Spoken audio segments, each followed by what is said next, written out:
55 millóns de euros, esa é a cantidade que o Goberno destinará a abaratar as peaxes da AP9. A meirande parte deste importe será destinado ás bonificacións en toda a estrada. A eses 55 millóns hai que sumar outros 25 que o Estado repartirá entre varios proxectos históricos da nosa comarca. O principal, o primeiro tramo da A57. En concreto, case 21 millóns irán a parar as obras do treito entre Vilaboa e Armida.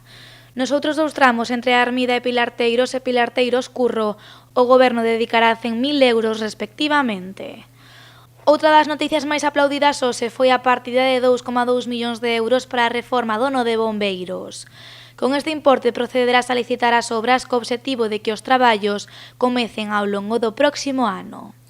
O que aumenta é a inversión no paseo entre Pontevedra e Marín. O Goberno destinará a este proxecto 2,1 millóns de euros. A última gran inversión do Estado centrarase neste antigo edificio de Facenda, que se converterá na nova sede do Arquivo Histórico Provincial. Para 2021, o Goberno reservou 87.000 euros para avanzar na redacción do proxecto.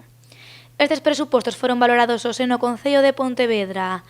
O alcalde mostrou esta mañá a súa satisfacción con estes orzamentos.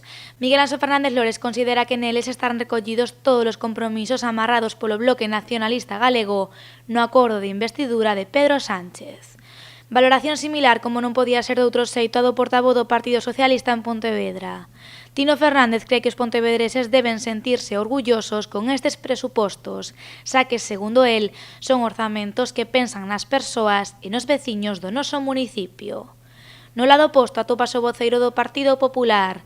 Rafa Domínguez asegurou hoxe que os presupostos son desilusionantes porque só inclúen demandas históricas.